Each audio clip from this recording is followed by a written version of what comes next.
All right, we are live. This is a show I'm so excited about because I don't know, like when Doomsday's Krypt started, two of my favorite people to come on, and they were regulars, and I was just talking to them behind the screens, was Nick Benson and Mick Strawn. Mick Strawn, production designer. I mean, he's like the opening of Nightmare on Elm Street 3, 4. He's uncredited on 5.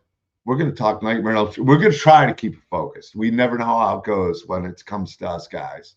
Um, but we got a great show tonight. We got hopefully Danny. Hopefully Danny. He's running. He's on his way. I just saw it. Danny is on his way. So we got Danny Hassel. We got the legendary production designer, Mick Strawn, Nick Benson, who worked on a lot of movies as well. The SFX, we got a lot of stories behind Chest of Souls. Um, we're just gonna talk all Nightmare on Elm Street 4. And I had to shut them up. I had to be like, dude, we got to do this on the show because we're all excited to talk about this. So we're gonna start slowly. And I'm gonna go with the man who just popped in, a guy I've been like hanging out with the last few weeks. Me and him have been jamming, rocking on. Talented artist, performer, happens to be Jordan, Danny from Nightmare on Elm Street, 4 and 5. The ultimate death scene, I think, in both movies. And we might touch on it, even though it's Nightmare on Elm Street 4. But I know Mick has a great story with 5. Maybe we'll save it for a different night. We don't know. But my dude, this is my dude right here. Like, me and him are like DK and Danny. I'm so proud of this guy. I'm so honored to call a pal. I love jamming with this guy. Me and him have been like doing music, and he happens to be in Nightmare on Elm Street 4 and 5. Like I said, it's cool he was in it, but Danny is Danny, my friend, my dude, Danny Hassel. Danny. Danny. I Throw changed me my a banner. name. It doesn't fold. I changed my name now. Dude, Memphis MonsterCon, our Tulsa. We just did Memphis MonsterCon Tuesday. We're going to do a show. Jamie wants to do show Tuesday. I'm going to see if we can get a couple other guests that were there. We had a great time. I mean, that was show. Fun.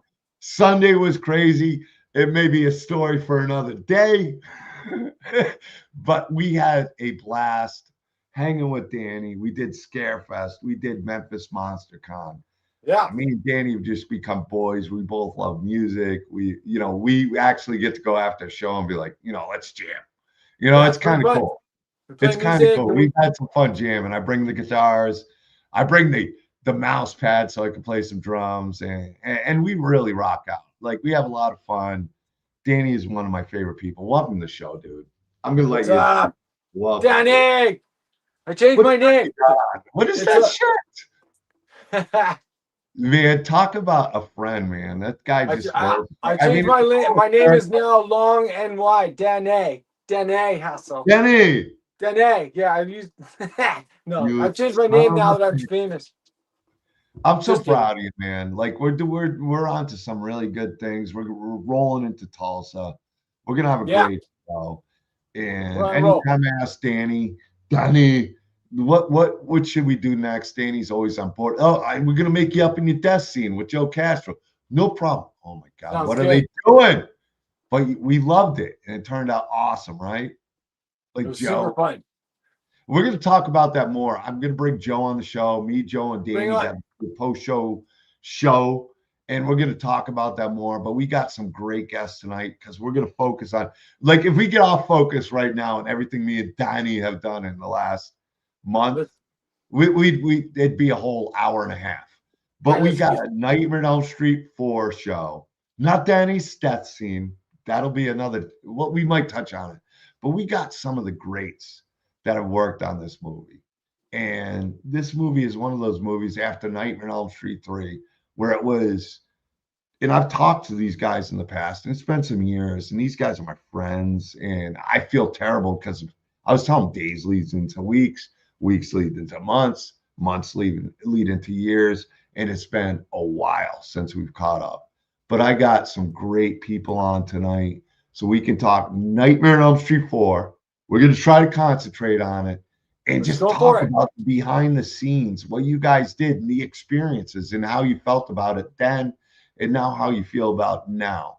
So we're going to start off with the production designer, the guy who was on Nightmare on Elm Street 3 and 4, done a ton of other movies, one of the best production designers, the guy who made the look of Nightmare on Elm Street 3 and 4, and really 5 that's uncredited.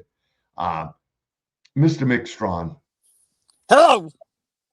Danny! I don't have the wait. Oh, Beatrice is going to kill me. I got the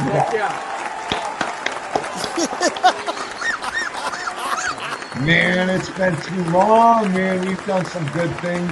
Mick, we were able to, I know you wound up getting sick, you know, and it was sucked that you weren't there, but the dog not being there was really the heartbreak. Yeah, that's, you know what, that's what everybody says. Everybody says, no, Mick, I know that you had a heart attack. I hope you're okay. But how's Toby? Mick, you're dying over here. You're dying over but how's there. Toby? How's Toby? You know, I'm like, dude, please. I had a heart attack. Well, yeah, but I had a heart attack. You want to talk? You want to talk to my dog? By the way, is awesome. Where is Toby? I think I thought you were just trying to get all the fucking. See, I see what you did there, Mick. I see. Did you see that? It's see that? I love this dog with all my heart. I'm gonna take him everywhere I go. But this is my stream. That's right. God damn it! I got. But I got 2 dogs. I miss, like we taking over my house. We've had some shows. Nick and who we're gonna bring up next. Where I can't wait to bring him up. Have a great history together. Me, Mick, and Nick. We did Phantasm Orlando. Mick wound up getting sick. You know, fought through it, but we had a great. That's all I do. That's all I do these days. Evidently, it's like I had all these shots. I'm sick again, and I'm like, oh man, I hung out with them. I didn't get it. I was like, I felt so bad. This guy's sick, and he's trying to tough through it the whole weekend, and I know he's struggling. And his dog is like, man, I got autographs to sign, and this guy's holding me back. But you know, Mick tried to hold on strong. And you know, we it's been too long, and it feels like we've been so distant. And I can't wait to bring up the other guy. We'll announce him right after. But the importance of what you and this other guy meant to starting of Doomsday's Krypt, and the conversations we've had in the past. That it was like when it was brought up these conversations. It's like I need Mick and Nick to join us. This is the perfect time, and we got to do it. John, shut up for a sec. Danny, how the fuck you been? Danny, how have you been, man? I've been cruising. I've been all right. I mean, everything's cool. You know, getting a few cons here and there. Yeah. I haven't. Remember the art film you came to my. Dude, that film. What you know? What I got to be careful here. Because I don't want to hurt anybody's feelings, but you and I were in that theater, and I am not kidding. I think that film left a stain on that theater. If there's not a film, and Danny's there and not a stain, I swear to God, still making out. I'm just like, whoa. And Danny, like. From the beginning of the film to the end, Danny got wasted just because literally Danny off the fucking drink. by the just everyone knows Danny doesn't drink. It was a contact high off of how bad the film was. Am I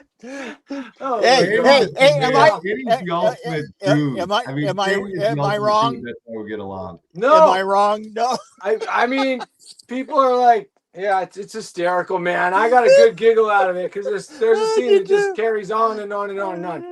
And so, yeah, aside from that, right? Oh my God! Knows how to have fun. Oh my God! You just brought up that scene. Oh Jesus! Oh my God! Nightmare on Elm Street 4. But this is the last time I saw Mick. Other than that, yes. You know, we only work on really successful movies. At least I do. I swear, you know, I have every time I remember that, I want to go out and burn my eyes off. They're like, so you have the option, either pour, you know, hot boiling oil into your eyes or watch that movie again. You're like, oh, or what? What kind of oil? I have a question before we bring everybody up. I know Mick, and I know Mick, but Danny is the one actor you're like, man, that guy, I love that guy. I don't care. Danny, like, I know you don't like certain things, but Danny is one of the cool dudes. That's why we had a talk, Nightmare on Elm Street 4 with Danny. Listen, man, I'm an actor. Like, I ain't gonna lie, actors are whores. I got to do another movie right now that's so funny. I didn't want to tell it's not that way. It's kind of the other way. And everyone's just got to be so weird now. But I'm just an actor, so I'm just trying to get a job. You know? Danny's ready to blow up again. I'm so proud of Danny. Oh, my gosh. I mean, we're all pals, and there's a certain way that things go. And I think we're on to something special. That's why I wanted to bring back Mick, who's been working behind the scenes on a lot of things independently. And I still got to watch the recent film he did. And we'll talk about it. Like, I'd like to watch it. Solitude, people. We'll discuss it. We'll drop the link and everything. Okay. And we got 2 more other guys coming on. Like, two awesome guests. Well, we all know this guy. He's been on the show before. I miss him. I love him. He's been through the hell and back, and he's a warrior. And he, you know, let's support this guy. Let's all do something special together. One of my favorite people, one of the nicest guys I know, somebody I'm proud to call a brother and a friend, and it's been way too long, along with Mick, is Nick Benson. Oops, I took off Danny. What, you don't like him? I meant to bring up this guy. What's up, guys? Wait. What's up, bro? What's going on? I gotta put my glasses on. Double cheer. Nick Benson. One of my. It's been so long. I was telling Nick the day earlier. Me and Danny have been jamming. Like, me and Danny like to bring out. Like, I bring out the cheapest guitars and some drumsticks and drum pads and whatever. We might update it to the electric drums. And Nick's like, man, you guys been jamming. Send me some stuff. So now I got to update my equipment. So me and Danny. Look behind me. Look what I'm building. And we're gonna let Nick put it together, and we're gonna come up with the cool sound. So that's great. Me and Danny do shit. We're playing. We're not only doing that, you know, the guest appearance with Danny and the little Doomsday's Krypt guy, but we're jamming some music. And Nick's a big piece of music and what he's doing and films and all this stuff, dude. Been way too long. And I miss you, and I'm glad you're here. I'm glad we're doing a show, just like I said with Nick Benson. Benson. Great to be here, guys. Right on. Bring Kevin on. Let's get talking. Let's hear some stories. Yeah, well, we got stories coming, and we got more stories coming. Like, we're just touching on Nightmare on Elm Street 4, but we got so much to touch on that we can do together. I got my own banner for people to listen to and talk about. But I can just. I mean, I'm actually talking more than I thought I would, but I'm so excited to see each and every one of you. So once we get this going, I'm going to sit back and do this and let you guys talk Nightmare on Elm Street 4. Yeah. We're going to bring on I got a banner. I should be. Yeah, you got it. Is that in case we forget your name? Krypt banner. That was my idea, to put the 3-eyed demon in the back with all Danny shit, and that banner fucking pops. That Joe and Danny banner at Scare. No, not the non-fold up one. We'll get in that story another time. No, it's for. Come on, man. It's for us old guys in case we forget his name. Exactly. There's a great story behind it. I tell it all the time. Hustle. I don't know. You know what? I left. You know the roll-up kind the fancy ones you roll up. Yeah. I left more than LAX. Banners. I finally got one made, and I go to the thing, and of course I get to that. I sit in my seat and I go, man, I think oh shit, I forgot the thing, right? Oh, Forget bro. this tube. And then I go back to LAX and they go, hey, you gotta go to the cops and there's lost and found, and it's like this whole thing. I go, yeah, forget it. So I Yeah. go, Did you and tell me then Danny Hassel?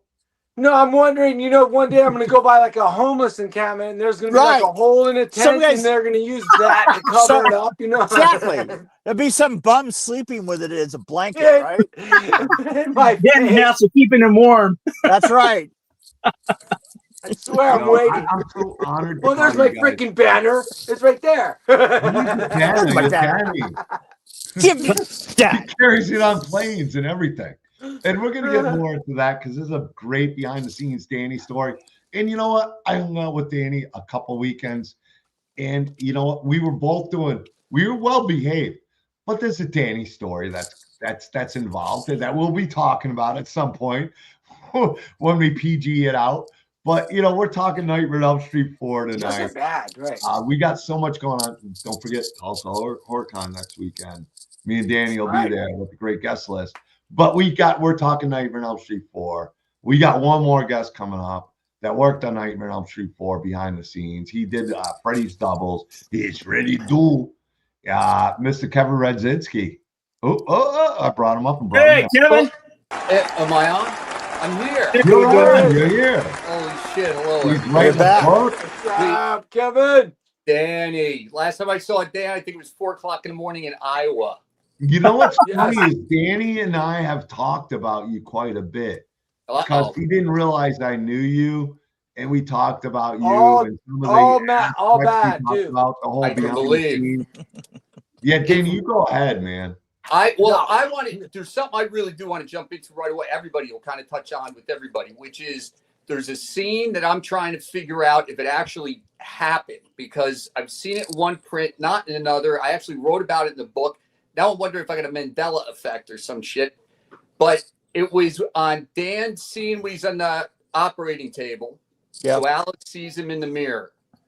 I'm in full Freddy gear. They got me in a makeup appliance. It was kind of like a budgety one where it was a couple of pieces and held together with the lid for the scrubs. And from what I remember, I turn and provide a reflection of Freddy in a mirror that is then triggered and breaks. Did that happen? Yeah, it explodes. Right. And the first one they told Lisa it was no big deal, and they did it, and it blew up like Right. But Mick, I mean, they shot or Nick, they shot one with Dr. Freddy in the reflection, right? Yes, they did, and we then hit that mirror. Yeah. We broke Because that mirror with the Right. right. I've seen it before. I mean, it's the scene. The scene is in there. It might be in between the reels. Yeah, it's because it was so bizarre. Dan, I was telling these guys, I went to see it in the theater. It was only the third time I saw the movie. They ran 1 through 4. I get up before 4. I do the whole spiel, the jacket story, right? And then I mentioned it with the mirror, and the camera's pointed there. I provide the reflection. I go, by the time I knew what I said, by the time I realized everybody else was much further away from the mirror than me, it was too late. So yeah, they fire this thing, and then they're kind of walking me off set. But then in that print, it didn't show it. It showed Lisa going through and it shattering. And the other thing that it didn't show was, Dan, there's a shot where I look down. It's your POV, and I'm looking down on you, and I've got just the scrubs on. It was before they put me in the makeup. And I saw that with the eye close up, and then the Freddy shatter in a version that I saw somewhere on TV. I pulled it. I don't know, YouTube or whatever. But when I was writing the books, I go, let me familiarize myself. But then when I saw that print in the theater, that scene was not in there, and even the eyeball close up wasn't in there. Right. So I thought that was who weird. knows? I know that all I do know about that what's out there that I see all the time is that scene where I go Kruger and I pull the thing, and then it's like, well, there's actually a picture of Robert, right, with scrubs. Well, he has a huge one-liner where he goes, "Well, it ain't Dr. Seuss." Yeah, right? That's right. The line. Yeah, he Right. delivers the line. But that's him, that yeah. reflection. And they made an action figure out of that. Yeah. Did they? I just signed one. Well, not me, Really? but Robert Fuck. in the scrubs. Yeah. Wow, that's that. And he's That- got like this. He's in That's the a pretty scrubs. And it's like, specific little doll. isn't that Yeah. weird? I said the same thing. I go, no way. I was like, no, and then whatever. I go, well, this. Well, I don't guess- like to brag, but I got the Danny Hassel signed Super Freddy figure by NECA. Right. Waiting for my buddy Michael Bailey to sign it. I But had that. anyhow, Dr. but Freddy that figure. scene. I That's did have it.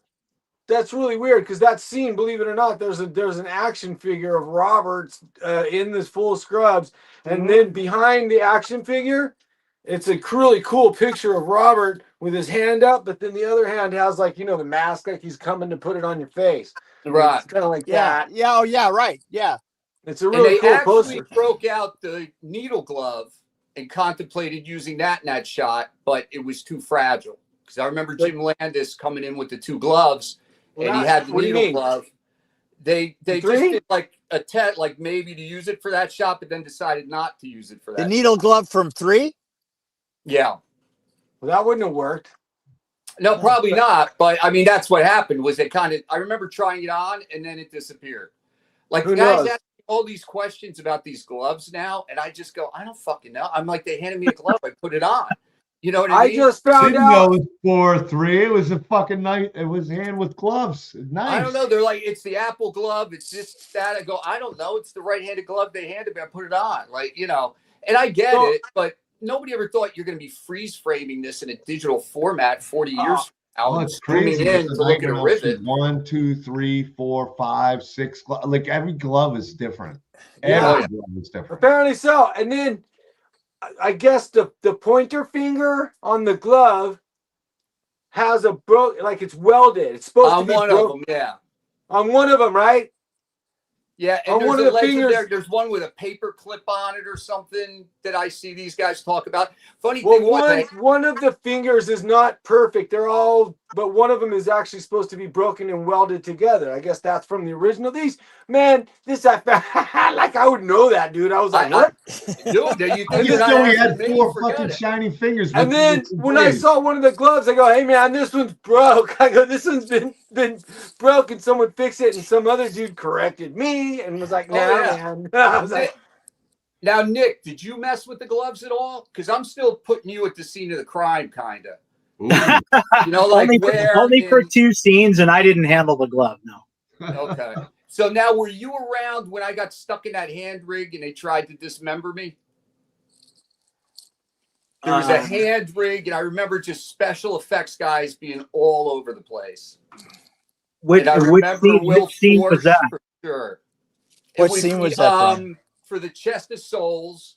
Oh what they yeah. did, like 9th unit or some shit. Shot Were like you a were you close were up you of the hand. were you on were you on the stage up in Soledad, or were you down in Steve Johnson's stage? I was in the same stage in the building where they had the big Freddy and the water. Okay, tank. okay, that that was was Steve Johnson's, right? that was Steve Johnson's. Yeah. Okay. Yeah, I was there. Yeah. "Is that where is that where everyone was walking around with their boobs That and was- their dong out and everything?" That was the same place where That's it the place, fell, and Michiko fell with it. right? Yeah. Yeah. The Chest of Souls, the waterbed set. I remember Debbie's gym was in there. And then they Yeah. had like a chunk of the church that was there just for shooting like close-ups so that it was in the background. Right. But yeah, I got stuck in that thing. And of course, they forget there's a person on the other end of it. And Yes, it they got- did that to me on Howling 4. Yeah, it gets That's bad. pretty common. It's Yeah. wild. Well, Well, when I there's tell so people much some of the like- stories, they go, like, why did you ever put up with? But people don't realize, like, there weren't so many venues for entry at that point. You know what I mean? Like, now a kid takes a TikTok video eating a piece of dog shit, and then the next video is him crashing his Lamborghini in a prank video.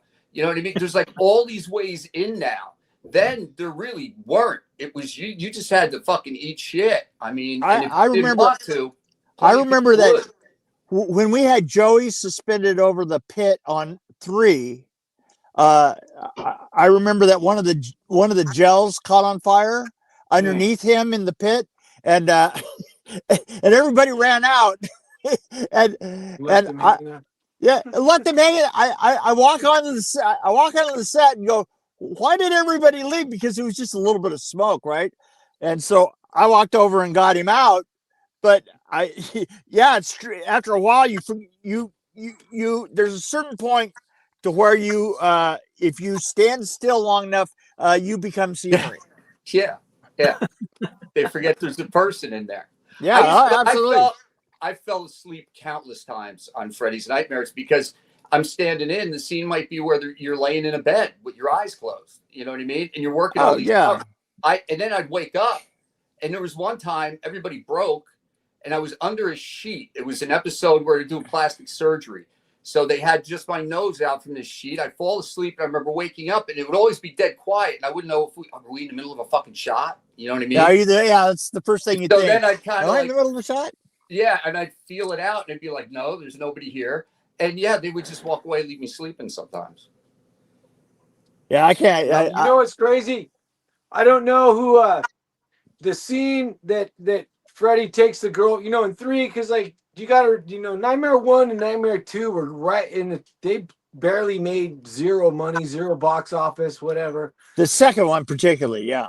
Yeah, we're right in the toilet, right? So no one cared, right? So, but Nightmare 3, it started going like this, right? And it got real popular. And then Robert had that, I'm telling you, man, one of the most famous death scenes is when he says, "Welcome to primetime, bitch."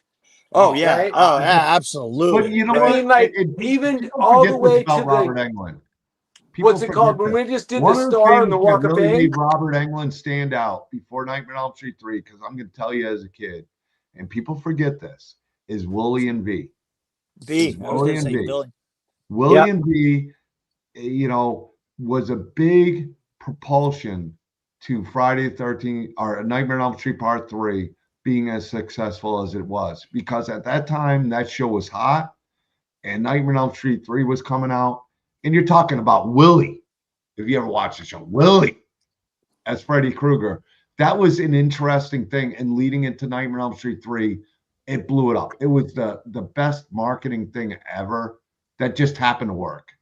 Well, I'll tell you the particular way that we tried to make that film better and different. And there, we had several meetings on it, but there was 3 things that we did that was different in 3 is Wes Craven came in and kind of ended the Superman problem, because Freddy always had this problem that once you went to sleep, Freddy won, so it was kind of like the Superman movies without kryptonite. You know what I'm saying? So, Yeah, no. so what by he had, let's bring the kids into the dream, right? And that was his contribution. Yeah, and then the second thing was that we decided that we were going to let Robert off the hook, that we were going to let him be funny, because Robert evidently on the first 2 films, Robert was coming up with great lines that they wouldn't use because they weren't in the script, right? So that was the second change, and the third change was mine, because I said we got to not be on location. We have to bring this all onto a stage. So that I can mess with reality, because it was minor 1 and 2. They didn't mess with it. It was very suburban through the whole thing. You know what I'm saying? And then you hit 3, and all of a sudden you're into these magic journeys. And Sure. And also I wanted it. I wanted it to be more like Sinbad the Sailor, kind of like a journey film. You know what I'm saying? It is. So it has depth. I guess I don't know if depth is the word. I don't know, but I mean, like the other ones are. Well, definitely. Let's just go with the first one.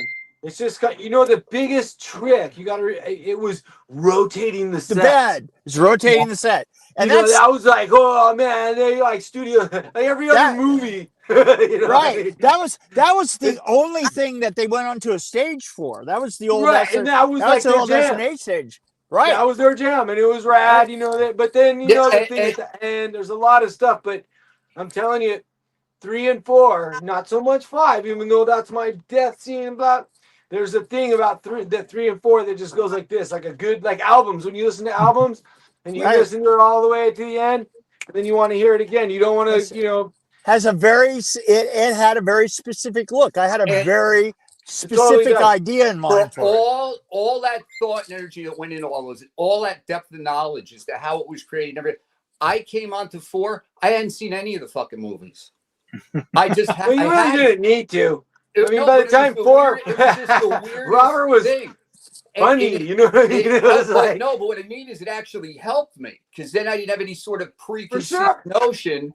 It was No, like that's Robert good. told me do it like this. I do it like that because that's all I knew. But I'll tell No, you, that's Mitch, I good. used to shit myself. I felt like, you know, somebody's wife sitting around while guys are talking about the football game. Like you guys would start pontificating on this shit and knew this depth of all these different things. I had no clue what the fuck any of you were talking about. I just kind of like would bob my head. And the first episode is directed by Toby Hooper. I mean, Right. I'm in full Freddy gear, being directed by Toby Hooper. People ask me, like, you know, what was it like to be directed by the director of Chainsaw? I don't know because I hadn't seen the movie yet. Like Okay. I just knew Toby, you know what I mean? So, but it worked because otherwise, I think the pressure of it might have been just too much. dude, Yeah, I didn't come around till 4 either. And people ask me about Wes Craven, and I'm always like, yeah, he's amazing. I love working with him. Yeah, and it was I've always exactly hanging out with him. I mean, when he was alive. Yeah, was I never saw the exactly- guy. I never met him. You know, like it was exactly like meeting an accountant. He was I swear to God, he looked like an accountant and he had a very soft voice and I swear you would be talking to him and you would be thinking to yourself, what would this guy know about movies? Right? You know, because he didn't look and he didn't project himself like he literally looked like he was giving a budget report to the vice president of the company, right? He did. I mean, I'm just saying, you never know, right? Mick, are you being abducted? I just saw some light behind you. Did anybody Yes. else? Yeah. It looked like you're being He's being abducted. abducted. They need to test the That's- brain. that's- and no, outer that's- space. That's They the need this knowledge. that's the 839 alien invasion. That's what it looked like. It looked cool though. It was actually quite the effect. Well, For you know, so little money. I used to have a really cool office that I had all the stuff behind me and everything like that. And then I had a daughter that's apartment got blown up in Tel Aviv, so I lost my shit. office. I lost my office to her. Yeah, Oh, I'm in my speaking of little Wes Craven. workroom. But Look at this. because I work on pinball machines and shit, everything that I'm looking at is all the shit that was on every flat surface behind me for the past 3 weeks. You know, Right. so I'm looking at a pile of tools and dirt and garbage and junk because I'm typically working in here on this stuff. Right. no, but back We to the lost movie. John now. I guess John has just left the show. Wow, what Okay. happened to him? He's like, fuck you guys. So anyhow, Yeah, right? He's- no, back He to the left us movies. to our own. I wasn't watching. The guy might have passed out. He might be laying on the floor for all I fucking know. Oh, well, anyway. No, when I watched 3, 4, and 5 at the Mahoning in Pennsylvania, Yeah. super cool, right? So Oh, I love that. I love that projector room. that's Yeah. so the 3, man, everyone was watching the movie, and I'm out there with everybody. There's 300 people. I don't know whatever, right? It's quiet. You can hear the movie. Movie breaks. Number 4, people go to snack bar. Whoop. Movie starts. Everyone's fascinated. Bump. Number 5, right? Number 5 starts off. Everyone's watching, and not because then my death scene. Then all of a sudden, People start leaving.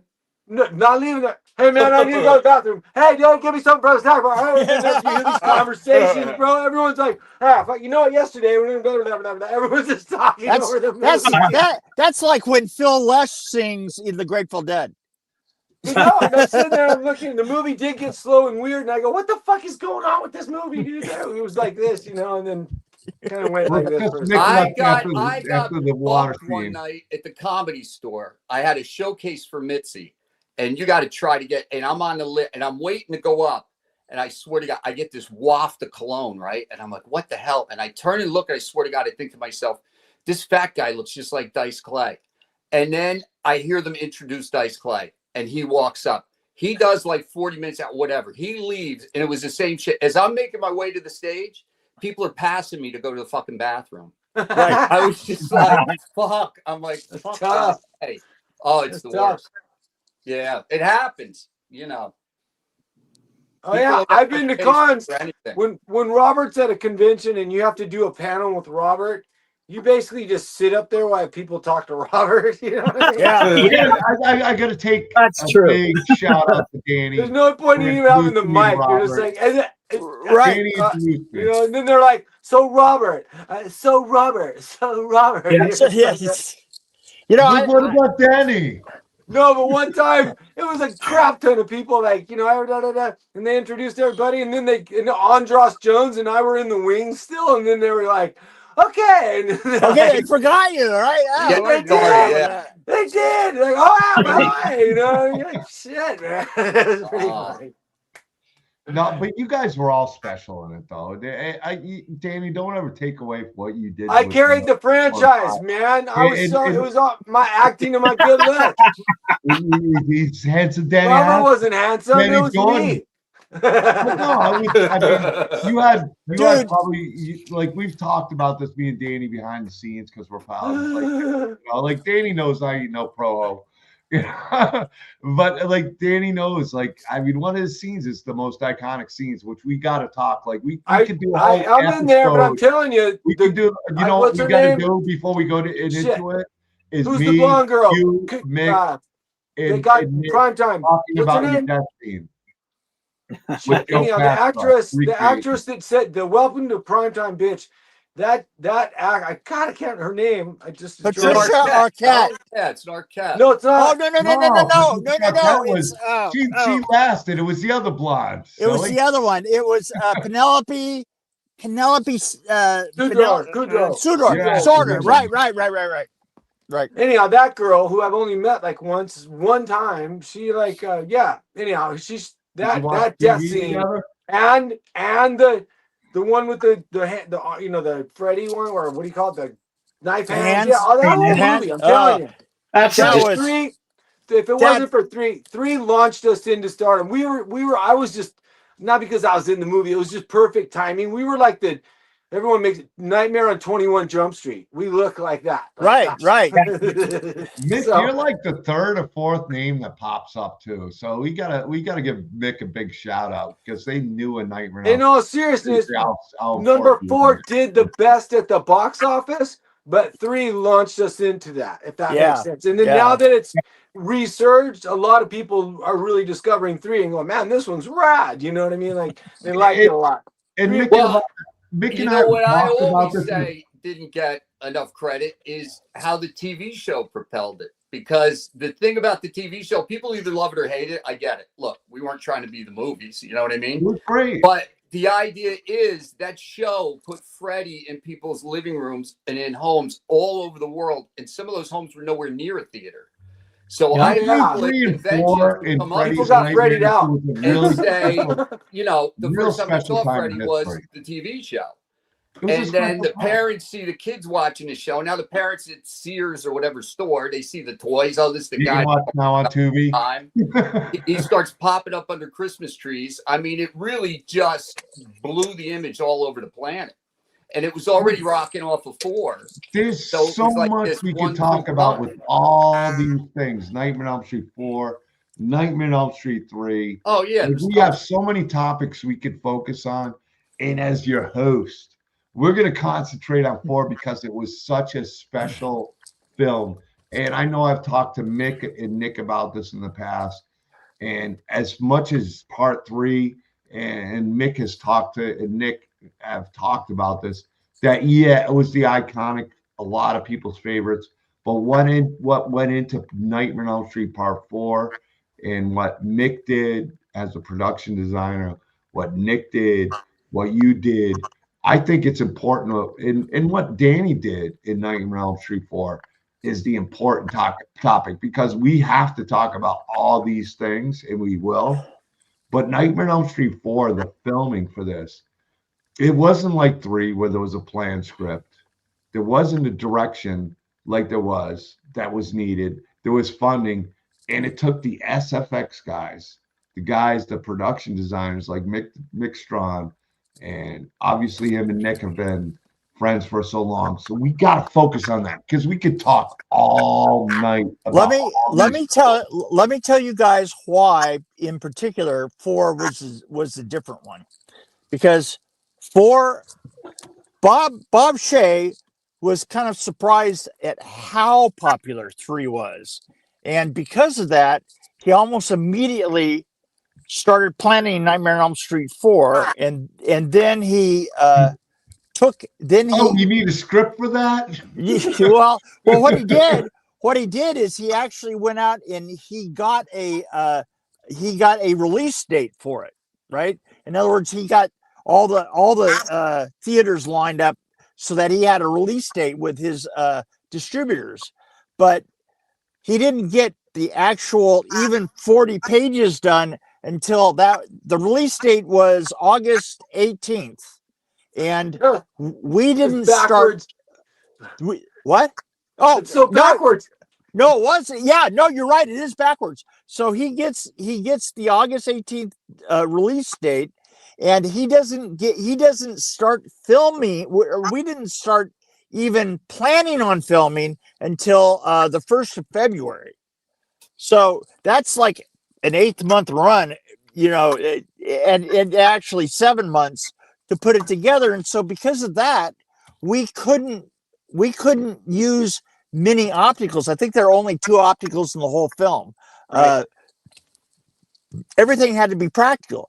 So basically what we did is we hired the entire fucking town. No, are you an extra? Oh, I know. I remember.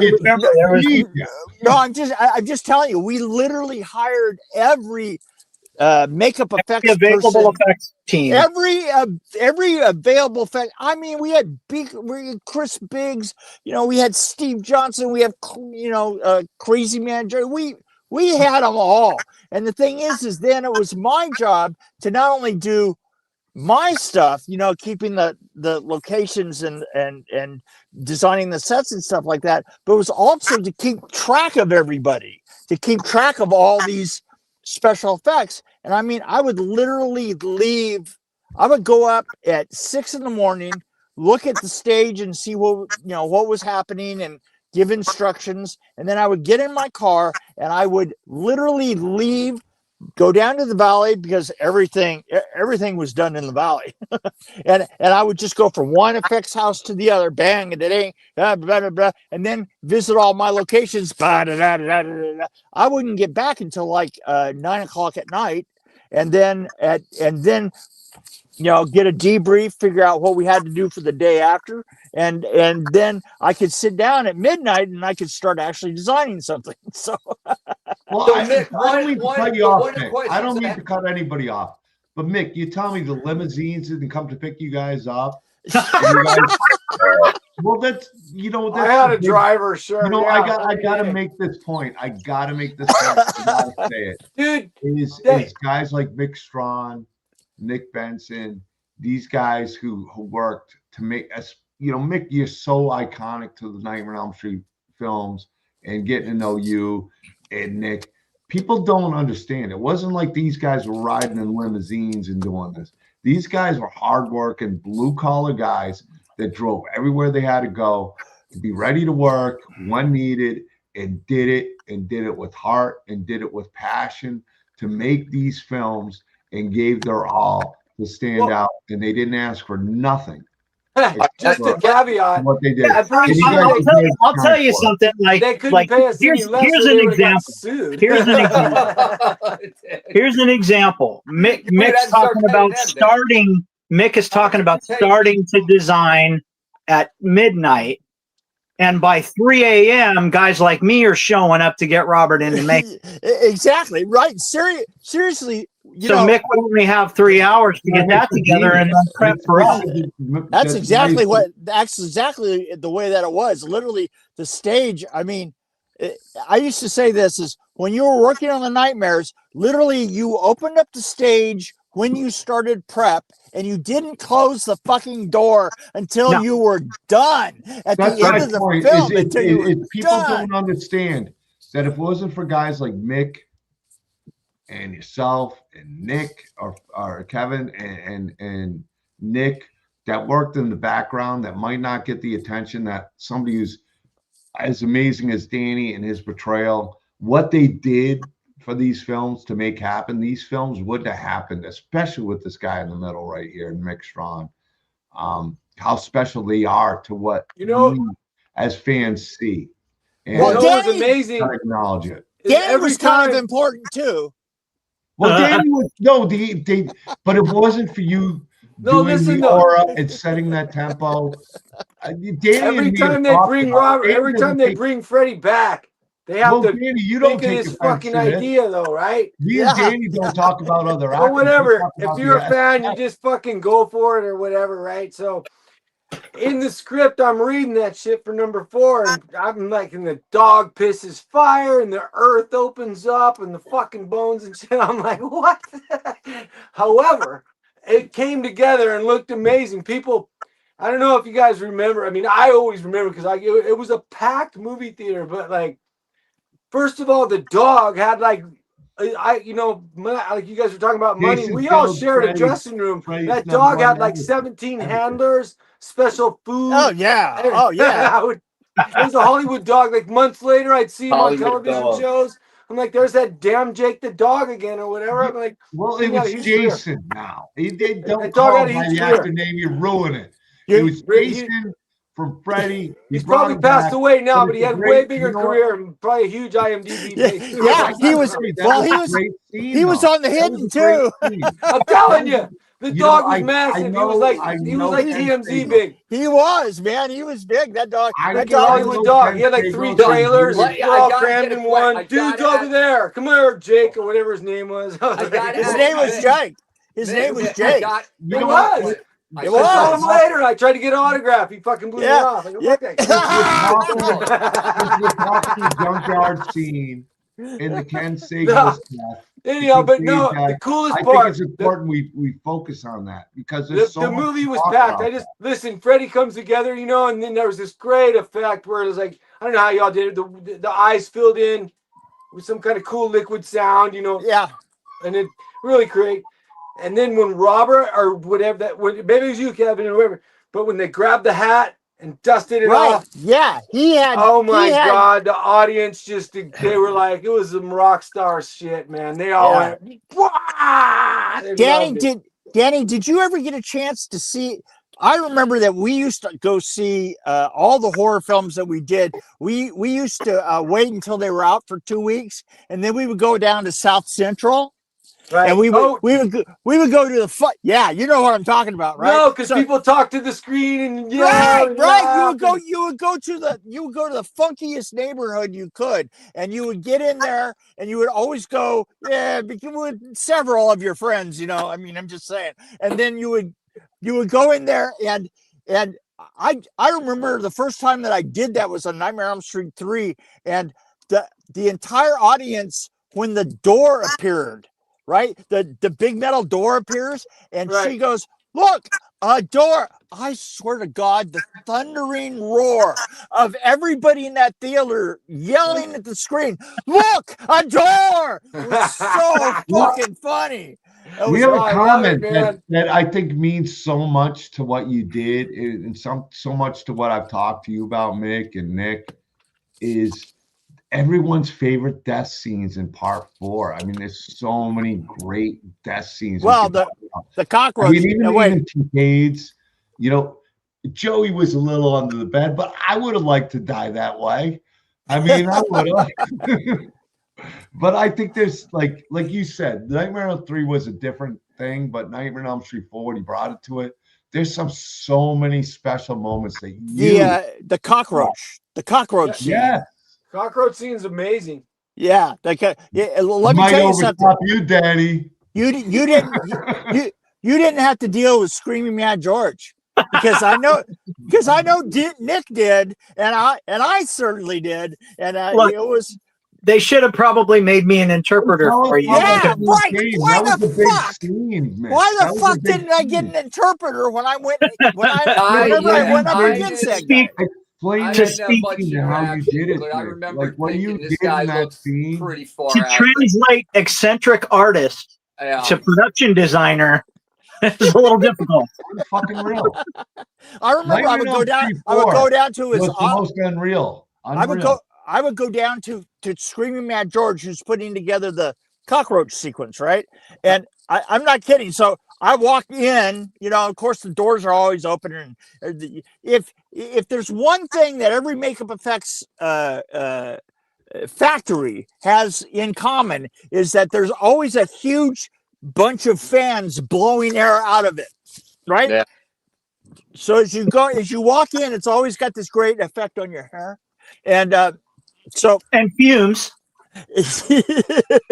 And fumes, because half of them are just high all the time, just from breathing all these deadly fumes, right? And you walk in, and there's this kind of short guy, short black hair, obviously Japanese, and I swear I could every other word was English, right? I thought to myself, are you fucking with me? Is this actually pidgin English or something like that? And so George is talking to me, and he go around and he'd go around the shop and he'd kind of hop around a little bit, you know, kind of like super animated, you know. You're thinking, my God, this guy's like a Warner Brothers cartoon. And he'd walk around and he'd pick up like a rubber hand and he'd shake it at you. And you go, yeah, no, and then I put that down and like, and he'd go up and he'd show you something. Although I knew what I was looking at. I didn't have any context. And then I remember him coming out with this, like this bug wing that they had just painted, right? This cockroach wing. And I remember distinctly leaving the building going, if somebody asked me right now, are we ready to go on this? I have no fucking idea what I just looked at. not a goddamn clue. He had almost like a dangerous energy, because like there was so much going on. He was such a lunatic. He would buzz in and be like, and I remember actually kind of avoiding, because I couldn't understand what he was saying either. I didn't know what he was doing anyhow. But just there were so many moving pieces going all the time, and people were getting hurt. I met him. Close calls. I was like, I remember that. Great question.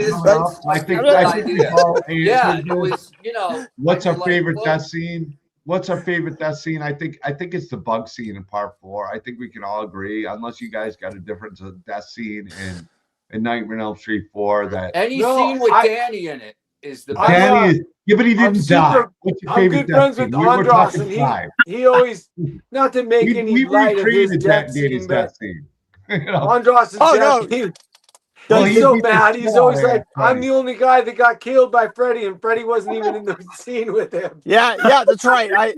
The best scene was obviously Andros. No, that's I mean, that scene was cut though. In all fairness to Andros, it wasn't really his fault, but no, I was telling him, like, dude, they ran out of money. But it was like Freddy wasn't even there, and it couldn't afford him that day. Like, out of all the scenes, I think that's the most disappointing death, but the ultimate death was the bug scene. I mean, that was for me, but I get it, and I think we should talk about Andros' scene and why it was cut. Like, real quick, when you touch on the cockroach scene, they did try. I don't know what they ended up using to get the effect, but at one point you see Robert looking into the box. Oh, you see but that. They tried. Oh, there's the big, with my eye looking through that thing, and that was after I got stuck in that arm rig. And with the arm rig, I'm like, I think I made a mistake. I should tell these people every now and then, like, I can't feel my fingers or something. I'm not just a background actor. They started with this eyeball in the light in that bot, just like right on. And they were trying to time it because, of course, my retina or whatever would contract. And they're like, oh, is that? And I remember feeling like getting ahead. I go, I'm unplugging this. I go, these guys are blasting my eyeball with this fucking light. So I don't know what they ended up doing to get that effect. But I remember kind of like asked Robert to do it, and that was the first time I pulled. Well, that was the first time I kind of pulled the plug on something, because I was like, I think these guys might blind me. Like, that's a possibility, and I don't know that it wouldn't just kind of slow them down a little. And I'd show up tomorrow with an eye patch, everybody'd be okay with it. So that one I kind of He's not wrong. Yeah, they'd be like, well, can we get someone that kind of looks like that dude? Kevin, you got to tell that story about the guy with the jacket. Oh, that's the one. It's funny because I did something in Heather's and I did it in, and Nick, I did 2 nights on the Blob. So we may have crossed paths there at some point. Yeah, for sure. You know, I was on and off of that real quick. But there's a scene where Dan pulls up with his buddy in the pickup truck. They get out, they go into the diner. So my first stop would always be wardrobe, because if they had to get me a Freddy gear or whatever, they'd have to hunt it down. We'd figure stuff out. I'm talking to Dana, and Rennie comes over dragging this kid by the Letterman jacket. I recognize the kid from Heather's. And Rennie goes, what is this? And Dana goes, well, it's Letterman's jacket. And he goes, it's the same as Dan. She said, well, yeah, they're on the same team. And he's Borden, same jacket. I want a different jacket. She goes, well, what kind of jacket? And he just points at me and he goes, this jacket, and walks away. So she says, you got a double for Dan later anyway. Can we use your jacket? I go, okay. So they shoot it that night. The kid's getting out of the truck however many times they go in. Well, then they go to pick it up on the sound stage, the interior of the 2 weeks later. Door. Yeah, weeks later. Like 3 weeks later. Nobody asked me for the jacket. So I'm going, huh. Now on Heather's, I did this stupid thing with my buttons. You go buy one time, my buttons are here. They go buy again, it's up to here. So anyway, I'm like, huh, there's a chance to kind of put an Easter egg maybe. So it wasn't even called that at the time. But I bring a jacket, I leave it in the car. But nobody ever asked for it. And it was the same time they were shooting those interiors as when we shot the Dr. Freddy with the mirror. So I'm already a mess with anxiety, you know, because they just blasted this mirror and they're walking me off this. And then I hear them yelling on the other set. And I go, oh, it's that fucking jacket. I should have never done that. But that wasn't the issue. They were yelling because if you watch that scene now, they come through the door. And not only is the kid not in the same jacket, it's not the same kid. It's a different dude, bro. Yeah. And I talked to the kid, the first kid later, because he did an episode of Freddy's Nightmares. And he said the reason he said he didn't return because he locked in 2 weeks as a featured extra on Don't Tell Babysitter's I have a picture that I sell. Well, if I heard that. I want to see that. Yeah. It's freaking hysterical. I'm at the diner. And it's like it's a still of me when I go, hey, I'm Dan or whatever, you know. And Dad Jordan. The dude is in the background and he's in a little soft focus, but he's in pretty good focus. You can see him. He's the extra that walked in. What's hysterical? Yeah, it's a great. You know, I was so cool that I had a truck. I knew to get a vintage truck when I was in high school. You know, so cool. I pull up in that red truck. It's a great shot, right? The truck totally looks. The truck pulls into frame. I get out, dude with your jacket. We slap 5. Boom! The door opens. I walk in with a totally different dude who's got a Letterman's jacket on. Yeah, and it is funny because now when I talk to people at conventions that have seen the movie how many times, and I didn't know for years either. I know. I didn't know. I got to go home and watch years. Yeah, it's wild. It's a goofy story. It's weird. You want me to give you an Easter egg that you guys have never seen? Send it. All here. Has anybody ever seen The Cable? With Jim Carrey? No, The Cable on Nightmare on Elm Street 4. Oh, in the truck. On the truck. Yes. Oh, yeah. Yes. The cable. I think the cable. You mean during the stunt? Yeah. You know what? That gag or whatever, right? Because they destroyed that truck on the pulley system, right? That was my idea, and the idea was basically in the middle of a meeting. To get out of the meeting, I said, I think the truck should hit nothing. And everybody looks at me and goes, well, explain how that would work. And I said, well, it hits nothing. We take a cable, we put it through the truck, we tie it to the front bumper, and then we tie the other end to a Park D9 Caterpillar, and then measure where the camera would go, and we run the truck to the end of the cable. And it's going to crash into its own bumper, right? Mm-hmm. Right. But what I didn't suspect was that the cable whipped up at the end. And here's the thing. I have seen that film. If I've seen that film 40 times, easily, right? And I never saw it until a couple of years ago. Somebody said to me, yeah, well, you've seen The Cable, right? I go, what? Right. and put somebody's head off. It's in there. Yeah. I never noticed it until you mentioned it to me. So right. And I was like, it's like now I have fun. mentioning two things. I mentioned the Clorox bottle in Nightmare on Elm Street 3 and the cable in Nightmare on Elm Street 4. Well, that But I it know still you guys was a were big lucky. yeah, it worked really forgot cool. about the cable scene. I almost forgot about the cable scene with you, Mick, because I know that's a really proud moment and a special scene for you. And you know, we got a comment up here where I gotta say it. I don't know how you remember, but I think this is important, especially with you, Kevin, and everything. It's the fandom. It's the fans that have. I know Danny hates this word in a sense but it's the people who support the lovers of Nightmare on Elm Street that have you guys looking back and knowing that it means that much to remember these things. So, how do they remember it? From you guys, because you guys keep bringing them to the past to remember these things they did, and the support you give for Mick, Danny, and you know Nick Benson's out there who hasn't had a chance to talk. We're gonna make sure Nick talks, and Kevin Redzinski. Like, these are things that happened on the set that, you know, it's kind of like friends coming back and, oh, I remember that. This is why this show is special. So that's how they remember. You know, the darker side of it is, for me anyway, because I just did this book. I dove into a lot of it. I hadn't dove into it in a long, long time. And some of it's just because it was fucking traumatizing. I mean, people kind of go, how can you remember? Sometimes I go, how could I fucking forget? It wasn't easy. You know what I mean? Dude, it was like, tough. I mean, I've talked to you guys. It's like, of course I remember. It's like seared into my It study. turned out Hey, better than there's two words for this: shared trauma. That's it. It wasn't an easy shoot. Like, you guys can remember it now, and that's why I wanted to do this stream, is because as much as everybody loves everything with it, it took a lot of toll on you guys and a lot of heart on each one of you guys to do it. It wasn't easy. Now you can look back on it and love it and remember it, but when you remember it, you remember that it took a lot of work. It took a lot. I think as an actor, if you don't have too fat of a head and you're trying to be an actor, when you do a horror film, you have to be a good sport. You can't be they're going to experiment. And they're like, well, let's figure this out. You know what I mean? We might have to trial and error some stuff. Where you just have to be a good sport. And most of the people that actually, I don't really, most of the people were pretty good sports. The actors, I suppose. I got to answer a question.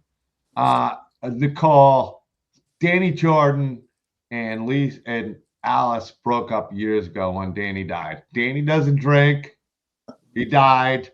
They broke up. No. But yeah, we'd love to have Lisa on. We'll bring Lisa on sometime. You know, Danny, Jordan, Lisa. Lisa's great. So we definitely didn't forget about her. And if she'd love to come on, me and Danny, Dan Jordan would love to. If I can add something, can I add something to what Dan had to say? Yeah.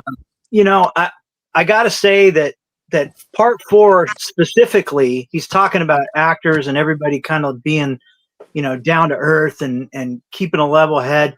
That's what this movie was about. Like, we were in the middle of a writer's strike. We didn't have a complete script. We didn't know how the fuck we were going to finish it. So we had like actors figuring out their scenes and writing their own dialogue like that. That's what made it such a cohesive effort. Everybody was working on it to make sure that these scenes were the absolute best that they could be. This is what I've always. What would your name like to be? I think I'd like to be my name to be Dan. I keep telling everybody I carried this franchise with my looks and my acting ability. It was the hair. Well, my therapist says you're all an illusion anyway. That was the mistake I made, man. I take it back. It's that damn dog Jake. And I if we didn't have Jake through the writing of it, and oh my god, it's the worst thing I ever did. I went into it unsupervised. Yeah. It was not good because I was missing appointments as I was writing this thing. So I go, oh, my schedule must be too full. I need to back off a couple of appointments. So I back out of talk therapy. Worst mistake ever made. The reason I was missing appointments is that the week I finished the book, I was sending it to the printer. Over the course of 10 days, 3 separate incidents, I lose my license, my debit card, and a set of keys with 2 key fobs on it. That's 800 bones. And one of the fobs was for a vehicle we didn't even have 2 weeks yet. I just try hanging out with Danny Hassel with the goddamn hotel key room. It's not a good night when you just got your hotel room key.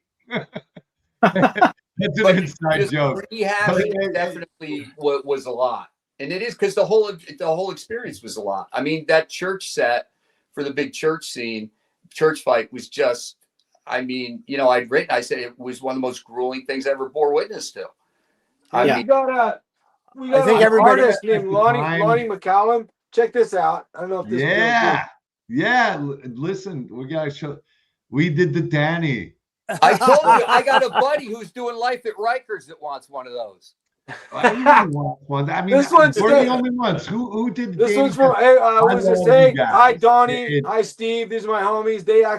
This is going on my buddy's house, Steve. That's the number one. You can tell by the I base. don't know if you guys can see it, but anyhow, what's it called? Honestly, So every other base is black. That is the same guy does number Freddy one. though. He does these Freddy busts, Yeah, and but- we have a chest of souls. One. Oh, that'd be awesome. Yeah, but that's Hey, the I've number got one. that. He's Oh, so do you? good looking. That is the first Danny produced. Like, Oh yeah, this I'm not. But anything. this That guy, is the same first artist one though. right The there. You same can artist tell by does the Freddy base. bust as So well. if you want to know, Yeah, what hold the on. I first- have one. It's number one. Super neat. You can sign that number one. That's the first one And done. then, Nick, I'm going to show you a picture I have from the chest of souls. I don't know if you've ever seen, and Mick, you might know the guy in the shot. I don't know. But that's from the chest of, do you know who that is? That's Tom Bellissimo. Is that who it is? Yeah. Yeah, this is Yeah. one between takes that I just took, you know? That I got was- a lot of shots and Yeah, stuff. that was- That's really, I This mean, was from hard with Lonnie. this light, but Tom Bellissimo is a mechanical special effects man. that name actually sounds familiar to me. Yeah. So I didn't know that I was getting a black belt in special effects makeup back then, you know, because they were just, I think, even if the scene didn't call for it, they're like, hey, put a body cast on that dude or whatever. Put a body cast on him, you know, like, whatever, right? Put a bust on anybody, right? It's a plaster party. Yes. For real, right? And Dan, I But- wanted to ask you, after having it put on again now, all these years later, did anything come up for you? No, here's the thing. Back then, Lunch. right, they were like, you know, you shoot at night, so you come in afternoon, put on the stuff, get some food, and then you work until the sun comes up, you know, until they run Right. out of light, and they're like, shoot, or whatever, until it gets light, and then they're like, all right, I guess we're done.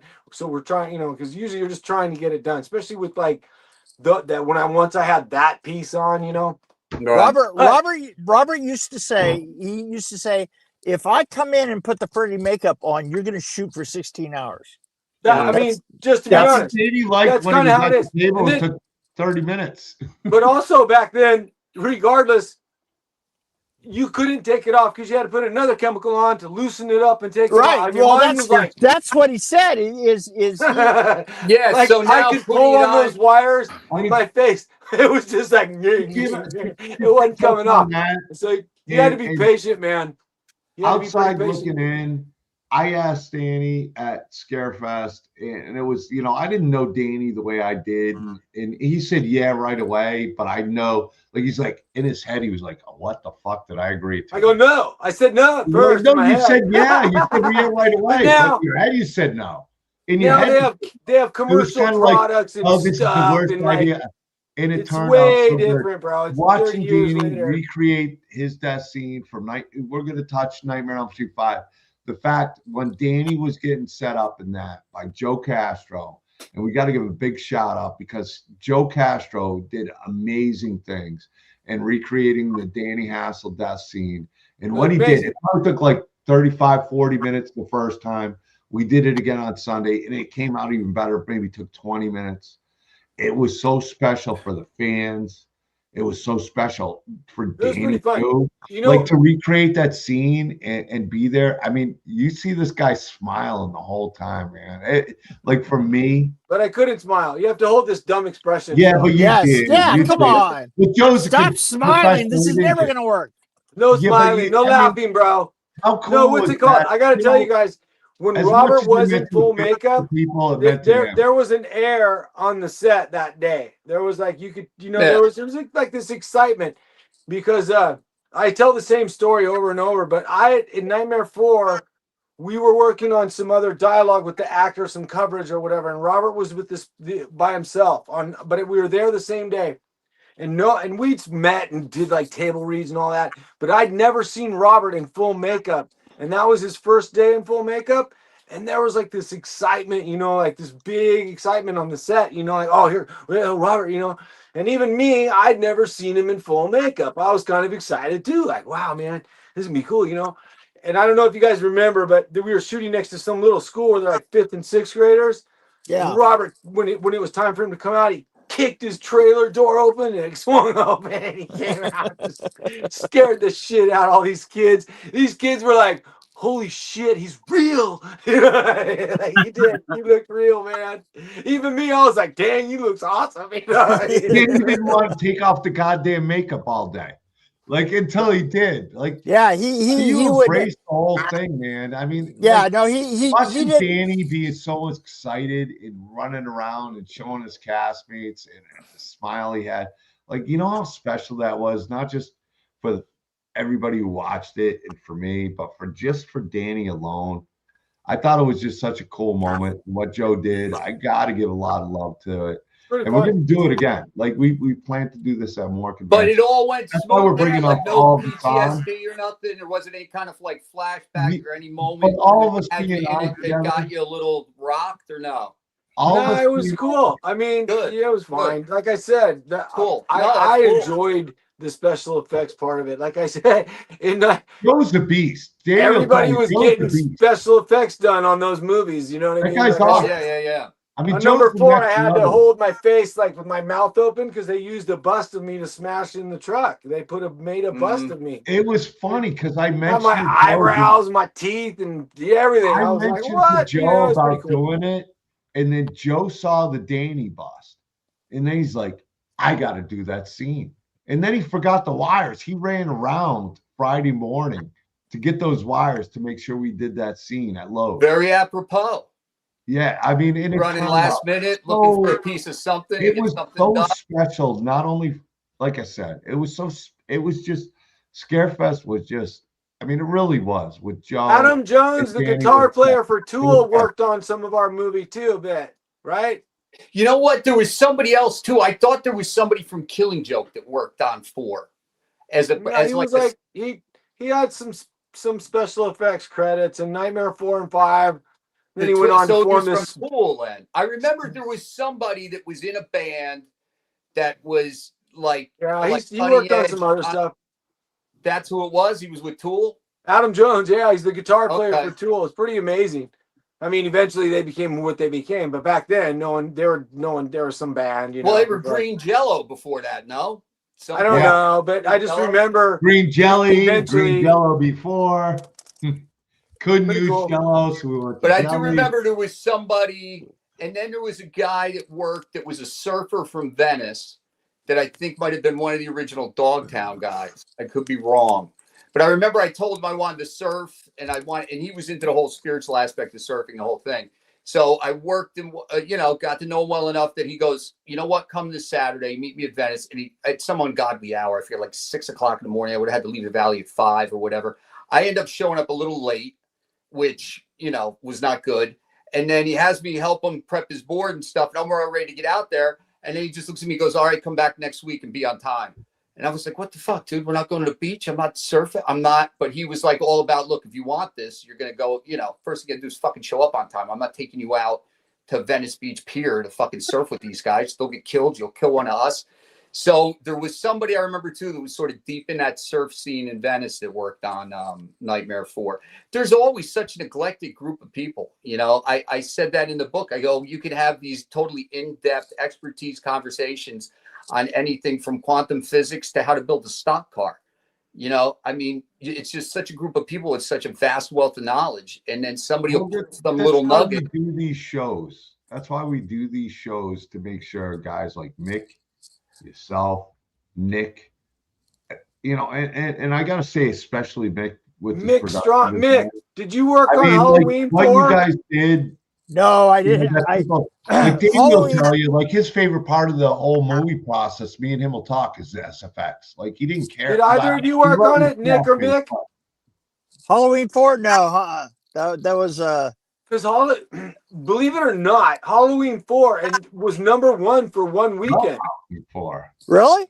For that same year that Nightmare 4 was #1 for Yeah, I was It's gonna like, say- wait a minute, maybe I did work on that #4 movie. I just wondered because people forget Mick that. was on the road fucking fighting with his Jeep in the mud and stuff like People that. forget. Only reason I know is because I this, mean, Mick's got some stories on his journey just to get to these film sets. I mean, People- Mick, this one guy, I mean, he was Mick, like, Mick he didn't knew how just many get to kills these Jason films, he had, how many struggled. kills Michael Myers had, and how many kills Robert had. And he was like, by the Oh. way, and he knew Robert's got this many kills and this guy. And I was like, what the fuck? And he was Yeah, like, but then he you made fun got of this he many made fun of Michael motherfuckers. Myers and Jason because he's like, that guy just kills people on the way to the dock, you know what I mean? And he's like, Robert, he takes his time with his victims. Hey, you can have all the kills you want. What are the best kills? I turned And I was down. like, Nightmare he on- knew, dude. He knew I how many turned down. deaths. I turned down Evil Dead 2 What?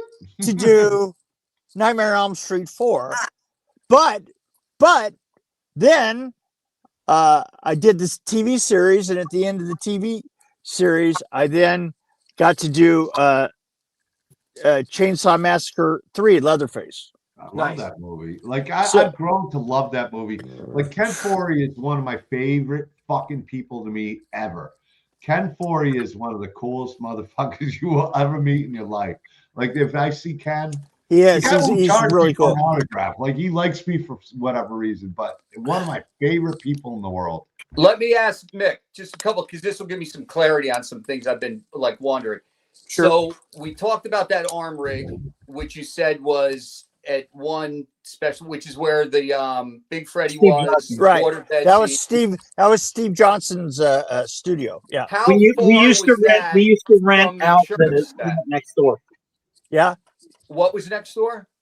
We used to rent out the unit next door to where the effect shop was. So Okay, we so would use how that for far- second unit stuff.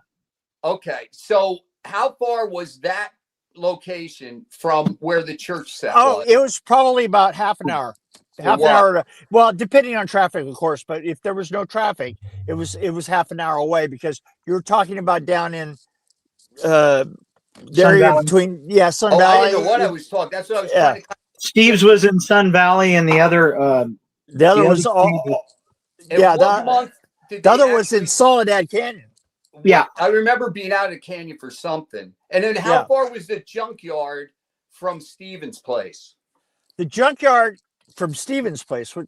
Who's Where the effects? probably from Exodus. You know what? They wouldn't have been far apart. They're because there's probably about 10-15 minutes at the most. Because I was trying to piece all of it together at one point. And the other is, what month did they actually start rolling film on for? I think it was March. Okay. Yeah, It was that late. It would have been late March. I remember that. Right. I remember it was cold out in that fucking junkyard, man. It was still cold. Yeah. Oh, that was the first night. And it was the first Because night. we were still having problems with rain out there, and everything in that junkyard was welded together, and the cages and everything it had to be one big rigid structure so that nothing would fall, and because of that, then it was tied back to concrete road barriers.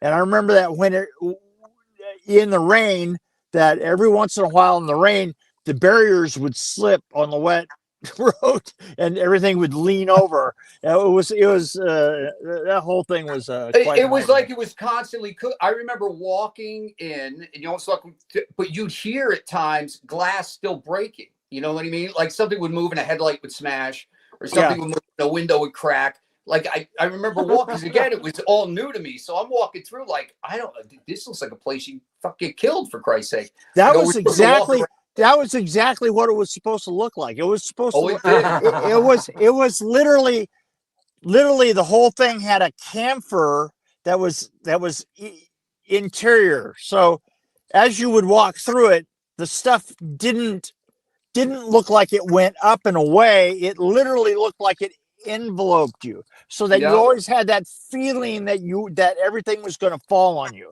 and that was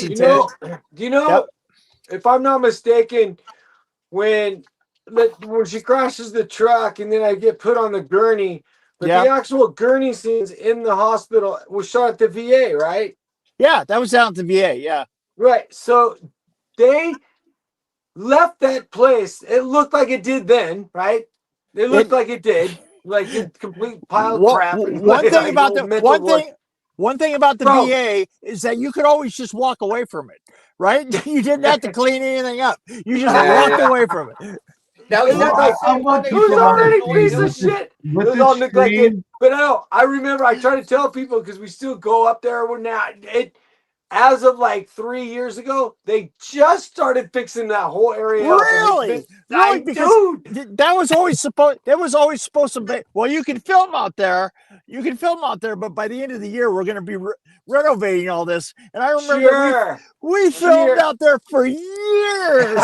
Bro, it's still, some of it still looks like that. I'll bet. Now they fixed up part of it, and I laughed because I was like, I'm not kidding, bro. Within the last year, they finally got to the part where we went down the hallways, and I was like, and the great thing is that everything that you would have built and put up, and props that you would have like it was left already behind, there. it was still there. It was all still there from the last time you were there. Right? Like, swinging, oh shit, the cages on the cobwebs, whatever it was there, right? It's fucking creepy. Wow, look at those rats running on the floor. They're like, leave it in the shot. the shot.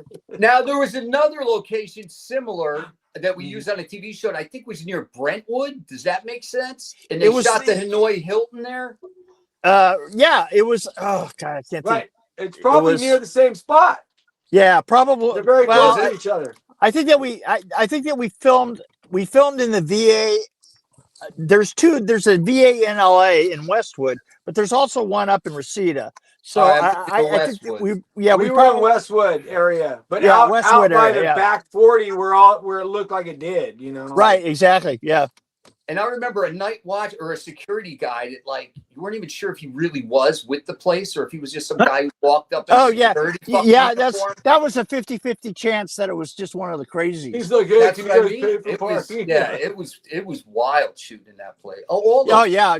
Well, the thing is there are strict restrictions. There are restrictions on what you can tell somebody to do that's a vet on that property. It's their property. No, I mean, it is literally their property, and you cannot tell somebody what to do short of murder. So this guy very well could have just been a guy who showed up. That's what I'm saying. Well, you know, that's his lunatic night uniform. Right. My big shout out to Mick is a lot of people like production designer, and you don't know what goes into it, but every scene, every mood, every tone before the music kicks in, that's Mick. Every scene that you go into, that the actors go into, everything you see with Nightmare on Elm Street 3, 4, and even part of 5, Mick was the tone for that. He set the tone for that. Four's pretty emotional for a lot of us. It's not a kiss-ass thing. I've known Mick for a long time. I consider him a pal, but what he's done and what he's contributed and what there wouldn't be Nightmare on Elm Street 3 and 4 without the production designing, the aura, the settings, the sets. That I've always been very proud of the look of those two films. One thing that sticks out. I'm proud of you, and I want people to know that what you did, and people to understand, because you know people see, and I know Danny's the same way, because me and him talk. You know, we'll talk about actors and this and that, and you know all this and that. But the people that made these films happen, I know that's what makes Danny special. Like, yeah, and you know what's the worst? You know what's the worst thing is you have all these lovely sets and things, and then as soon as you run the camera, you know who steps in front of the camera? Fucking actors. Dumb shits that get all the glory. God damn you! No, but you know they create the scenes, and I know you love Danny, and I know you love music. We all had to get molested to get the part. So that's right. Our own drama. Exactly. Like, we have talked about you, Mick, and what you've done, and like as an actor. He was the guy who always was like really loved the SFX guys like Nick Benson and what you do, and the guys behind scenes who made it happen. Like I know that's been a big part for Danny. Me and Danny are pals. We've hung out quite a bit. No, And I've hung out making with a you, good Nick movie's a and team. Mick. It's been too long for me and Nick and Mick. We got I to feel do terrible something. that you and We Danny all are got to getting do along something great anymore. together. We need these cons to reach out to us and say, Nick, Mick, Kevin, and let's go and do some You know what? have There's fun, a and do this possibility for of the just people that love the series. putting together your own event. I mean, Yeah. you know enough people. Well, You I'm know already what I putting mean? together my own event. If you guys want to put something together in 2026, let's fucking do it. I mean, it's I'm down always a with it. possibility. And you know, you guys are always down, and you guys are always in. I'm already talking about it. I'm already working on it. I haven't announced it. A DK Rock and Horror Store, Doomsday's Krypt Rock and Horror Con is coming because You got to put Palooza on the end. Because Palooza. We might even play a little ditty. You never know, but you know what? I love the night Palooza. through family, Yeah, Cryptopalooza. and I always got all your back. I mean that. I got all your Oh back. no, I Like, do. Yeah, I get it. No, all it's you totally guys are feasible. individuals, but I love all you guys. Like, there's so much I love about you.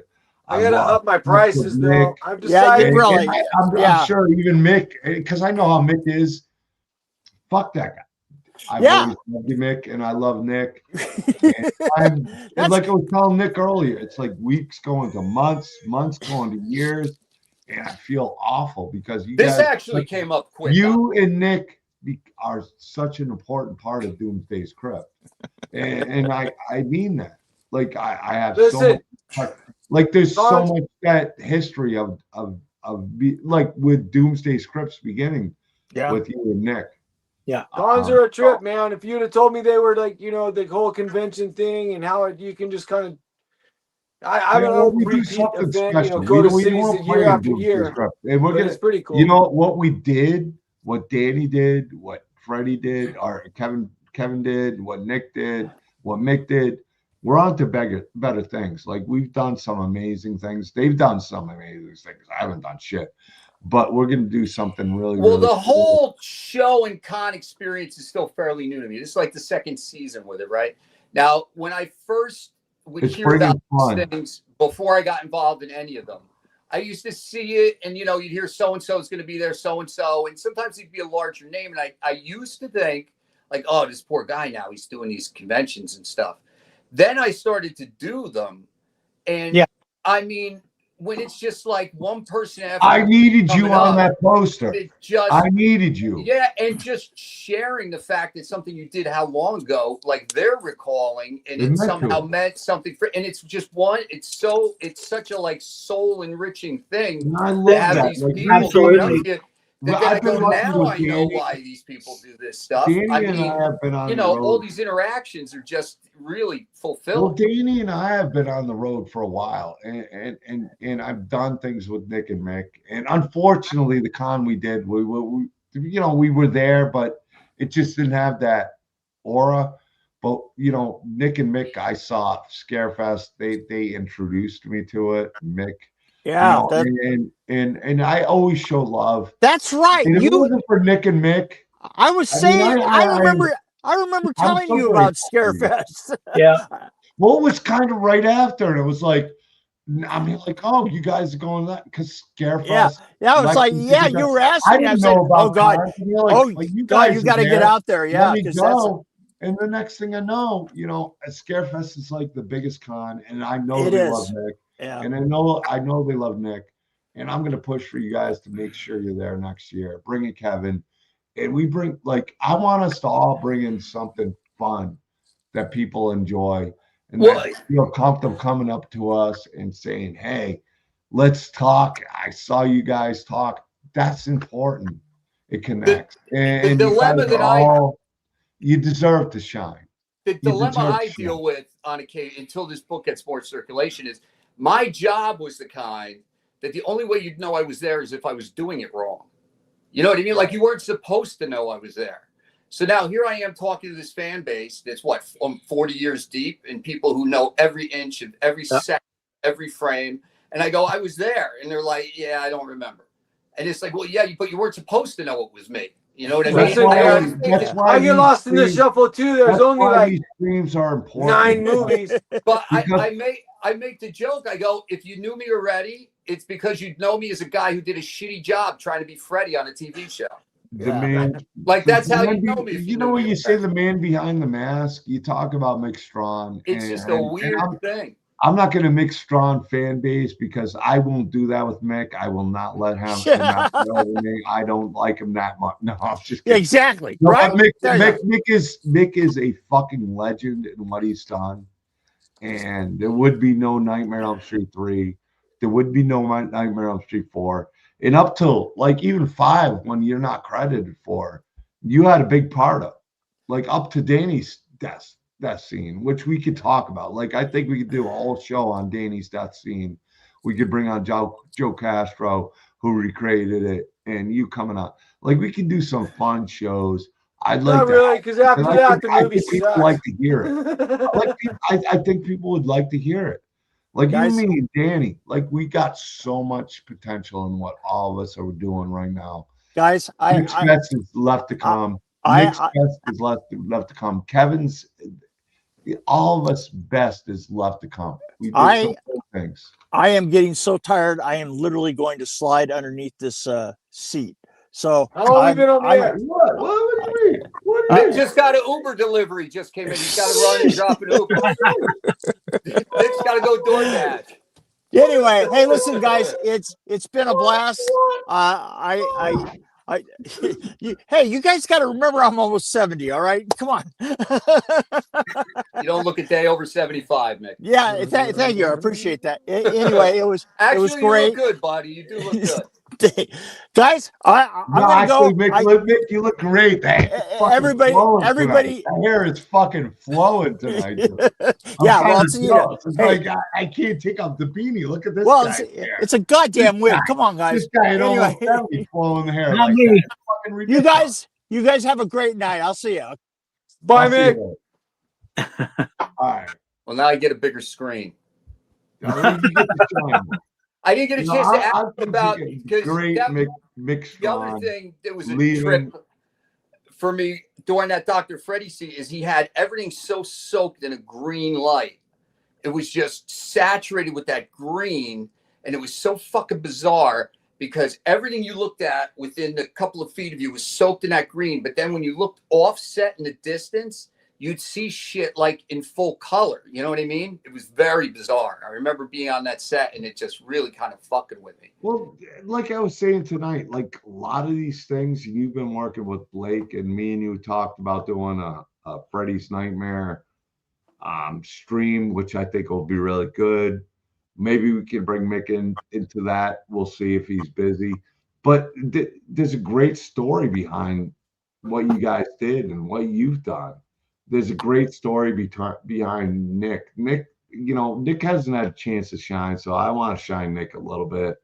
He's been sitting there patiently with his goatee. I've said a few things, but I do got to bounce. I didn't let mine grow out like Nick's because it wouldn't look as cool.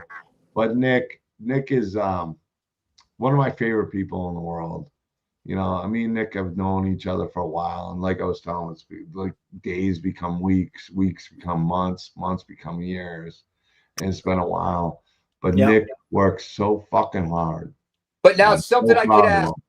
you, Nick, that you could help me with. Because again, I kept trying to work logistics on this shit. Well, me and Danny are How gonna do some far- jamming, and we're gonna let Nick.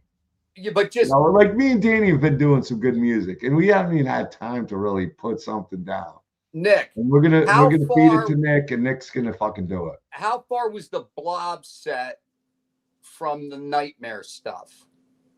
Does that Bob make was in sense? Simi Valley. Where I was in Simi Valley. But there was actually another. I think they shot on some of that stuff on the same stages. Yeah, I remember going out Like to a the place sewer, that I had think. like a 50s diner set in it, and you walk through that. I was there for the scenes that took place in the diner when the sheriff is hitting on the waitress.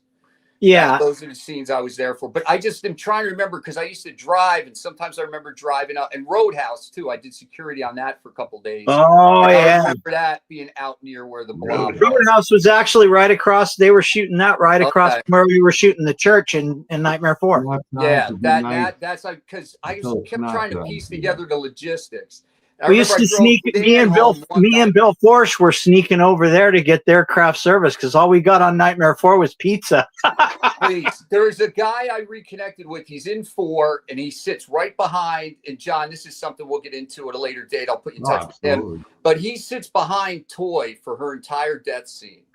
He was my roommate at the time. This guy Jeff. Dan, if you saw him, you probably remember because he was on set a lot because he had like featured extra stuff. But he ended up working on Roadhouse. And he did that scene with Toy. Then he went on the Roadhouse. And I remember, you cross like ships in the night. But every now and then we'd be in an apartment at the same time. He'd be like, bro, I don't know what the fuck you guys got going on.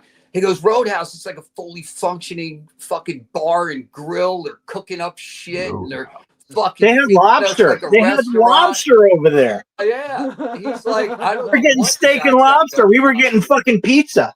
Yeah, that sounds about right. Yeah, bananas and M&Ms on the craft service table. Yeah. And there was the one night, and I have the story in the book. It was at the church set, and Rebecca, who was the craft service girl, sweetheart, and she kept talking about how she was saving a little bit of money, something special, and everything got so dark, and morale was so just done. When we were at the church, she goes, "Oh, I'm going to do it," and she bought sushi. Yeah. But it wasn't like big slabs or anything, right? But with the timing, it turned out to be a day when one of the big kahunas was there from something. And of course, everything was always over budget and over time and blah, blah, blah. And he walks in and sees there's craft services serving sushi and fucking lost his shit. And it was just like a weird thing of timing. And she was great. And she was just trying to lift everybody's spirits. But yeah, right. A stone's throw away, they're cooking up like a fully functioning bar and grill in that place. Yeah, that set was amazing. For like I said, walk in they paid us the lowest they could before they were going to get sued by SAG. Yeah, it was wild, man. And then if you complained, they were like, "Before you get home, we will cast another dude for your part." This is it. And with the shit kind of half written anyway. See, I remember a certain tension with the actors because I was around you guys a lot, doing dinner that I didn't know why or whatever. And then all these years later, I hear that you guys didn't even really have a script to work with. I mean, there had to be a feeling of a little bit of an insecurity, kind of like, I don't know, I was supposed to get killed this way. Now I'm getting killed that way. Now I'm not like killed. You said, it was like there was a writer's strike, so no one could put their name on it. And then they had the joke was we started out with a white script, and then every change they would put in different colors. Eventually, the thing looked like a rainbow, dude. It was just so dumb. It was like, you just waited. You kind of waited to see what was going to happen and logistically where they were going to be, because obviously movies aren't shot in sequence. I'll just complete the scene when he finally got it done. Yeah, every day new pages in the script. Pretty much. That's why you kind of had to just be loose and be like, well, I think that's what makes Nightmare on Elm Street 4 so impressive, because it was done by that. It wasn't done by a script. It wasn't done by an idea. I mean, they may have had an idea, but you guys did it together. You guys, I love it because it's rock and roll. That whole fucking movie is rock and roll, man. It's like everybody pulled together and just jammed and kicked ass and pulled out. Like, what do we gotta do? Here's what I got. Figure it out. Go for it. It's like, okay, we're gonna. This is what we got. This is what we're gonna do. And Nick, we've talked about this in the past, man. That's what I love about it. It wasn't like it was like, this just feels right, and that's what you guys did. Well, there was also like this constant element of like real ass danger. You know what I mean? Yeah. Well, you have pressure on you together. too. Like, you got to get done. You got nothing to work with. Yeah, but how do you do it? You really had to trust. And the SFX guys. People turned the screw enough times. People did check the whatever, because remembering I think that Nightmare church. on Elm Street 4 could have been a better movie if it was structured better. Like, well, if there was more data, from a forefront, like, okay, we do this, but the fact that really it was done by the SFX guys, like Mick Strawn, You guys made the movie. It wasn't. Oh, it was everybody, man. It was everybody. Actors, everybody. Everybody It was a had trippy time because the thing is, Danny. you knew Danny, long Danny. and away. What's it called? The movie was going like this, right? Even though, as an actor, just to be honest, man, they were like, "Hey, you know, you could probably get some good tape on this," but I don't know. I don't know. But I'm being serious. Back then, people weren't stoked that you were doing a horror film because people were. That's just. Yeah. No, you were the lowest common denominator if you were doing. This was it. Porn and horror. I started doing podcasts. One of the first podcasts I do, the guy goes, "Man, you must have been rolling through town. Like you go out and people, hey, you're doubling Fred." I'm like, "Listen, bro, it wasn't my opener.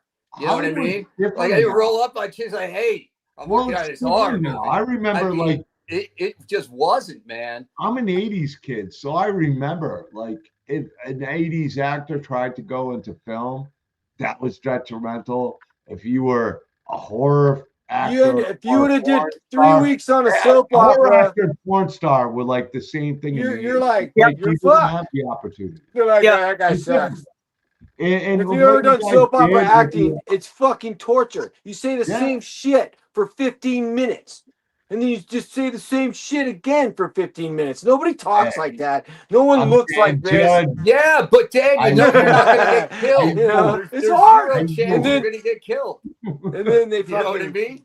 That's the hard stuff. You're like, do I get home with all my limbs? I know it. I'm fine. But no, like I said, the people on Ford, I think Mick will agree. You had fun with it. I mean, it's what's it called? Fun film when you had fun with it. Yeah, people had to, because if you were like I said, if you kind of were stuck up, you were gonna have a hard time. Yeah, and then we not just the stuck up of it, but it was just such a grind. Well, I mean, here's a for instance.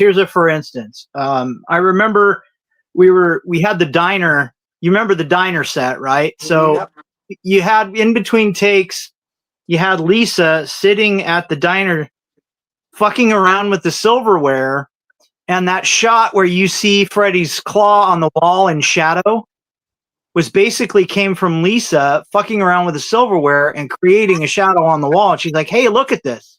Wouldn't that be? Well, that looks pretty cool." So that was all Lisa's idea, you know, right. And we did it. So it's like everybody just came together cohesively and made this film. It was like, okay, this is what we got to do. We got to make this happen. We got to top the last one. That's why Elm Street 4 was so special, because you guys had nothing to work with. Right. The soundtrack is badass. Oh, fuck yeah, dude. That's why I said it's rock and roll. It's too bad. I mean, the actual soundtrack. I bought the rock and roll van just for Danny. I didn't know. I think that might have been I bought my rock and roll van for Danny to transport, because he was like, I did not want a limo. I want to be picked up. It was rock and roll production, rock and roll soundtrack. Danny. It turned out to be what it was. Yeah, I think Rachel Talalay might have had a lot to do with the some of the musical choices in that, because I remember her really being into a lot of the newer stuff, and you know, a lot of that stuff was what they were calling, you know, alternative. But I remember talking with the one sound guy, and you know, we discussed, because Jane's Addictions album had just come out, and him and I remember we would talk sometimes half an hour straight just talking about, you know, did you listen to it again? Oh, I listened again this weekend. Like music, then there was a whole other thing happening, man. Well, there's such a variety of stuff. Well, MTV was still cool. Yeah. To be honest. Yeah. MTV was still playing music. And if you remember, Randy of the Redwoods is in Nightmare 4. Oh, is he? There's a part where they go, I watch MTV and then I feed the fish and then I watch MTV, and well, they got that back then. That was pretty modern culture. That's who we did. That's, you know what? MTV might have died, but you know, when Danny came out the first day, he'll tell you, we pulled out the speaker so we could have a theme song, walking out like a wrestler. And what song do we play for you, Danny? What song did we play for you coming out as a theme song? I can't remember. Dream Warriors by Doc. Oh, Doc. I know he's in 4 and 5, but we had that blasting on the speaker. I always make fun of that. I know he hates because his I son, wasn't a fan, so I but I turned it up. am. I'm You a know, So fan. Mick's actually got a hilarious story. He turned on Dream Warriors as he's coming You'll out have of the to- hotel room. You'll have to get Mick back on to talk about the whole Don Donkin thing with the video because he worked on the video too.